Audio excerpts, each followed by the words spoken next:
Good morning, welcome to economics class.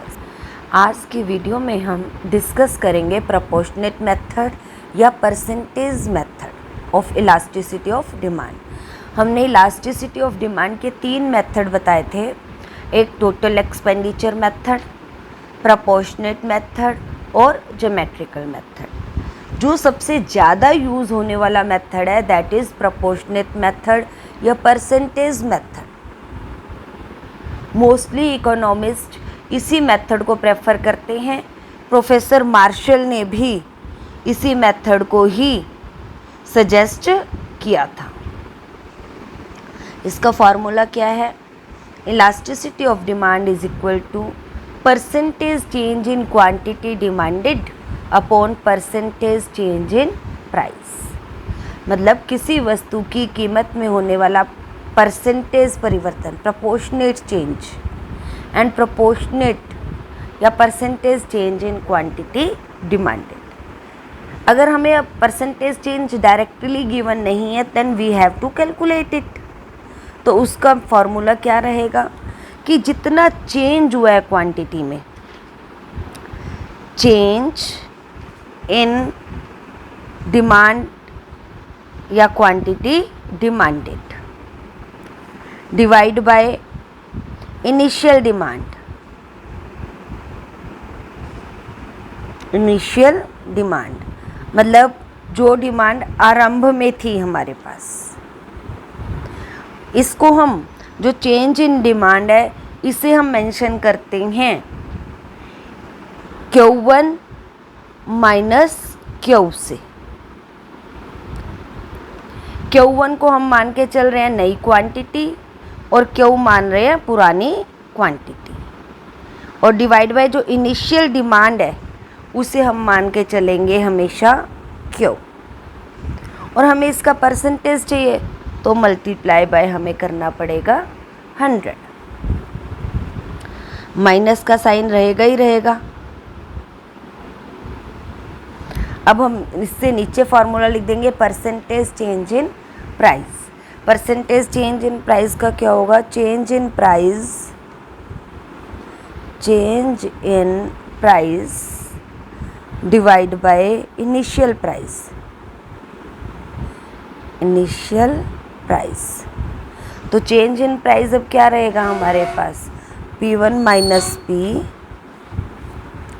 और opening जो price था वो हमारे पास होता है P मल्टीप्लाई बाय 100।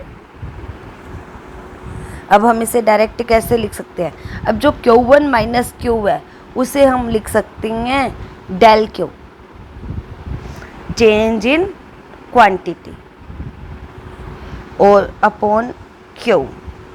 ये मल्टीप्लाई बाय 100 न्यूमरेटर में और डिनोमिनेटर में दोनों तरफ है तो ये आपस में कट हो जाएगा, इसे कैंसिल हो जाएगा। डिवाइड बाय माइनस का साइन हमेशा साथ रहेगा, change in price upon price. इसे हम डेल Q, इसे डेल P प्रोनाउंसिएट करते हैं। माइनस का साइन ऐसे कैसे? Del Q upon Q। अगर हम इसे अब ऊपर लेके आएंगे तो इसके सिंबल चेंज हो जाएंगे, ये हो जाएगा हमारे पास P अपॉन डेल P। तो इन शॉर्ट आपके पास फॉर्मूला क्या रहेगा? Minus P upon Q multiply by del Q upon del P। अब आप देखेंगे कि जो हमने Q यूज़ किया that is quantity demanded in beginning, जो आरंभिक में होगा। Q1 जो हमने न्यू डिमांड लिया, P प्राइस, ये अपना बिगिनिंग का ही प्राइस होगा।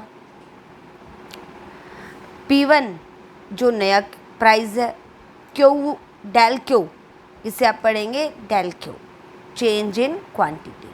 ये कैलकुलेट करोगे Q1 माइनस Q करके, और del P change in price, P1 minus P कर दिया अब हमने।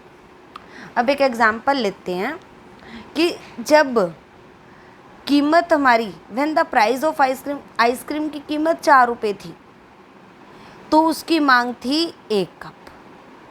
तो हम साथ साथ नोट डाउन करते जाएंगे कि हमारे पास P क्या है ₹4 और Q क्या है 1 कप। P ₹4 और Q पे लिख लिया हमने 1। अब हम देखते हैं प्राइस फॉल्स टू ₹2, कीमत कम होकर ₹2 होगी और डिमांड बढ़ के 4 कप होगी। तो P1 हो गया 2 और Q1 हो गया 4।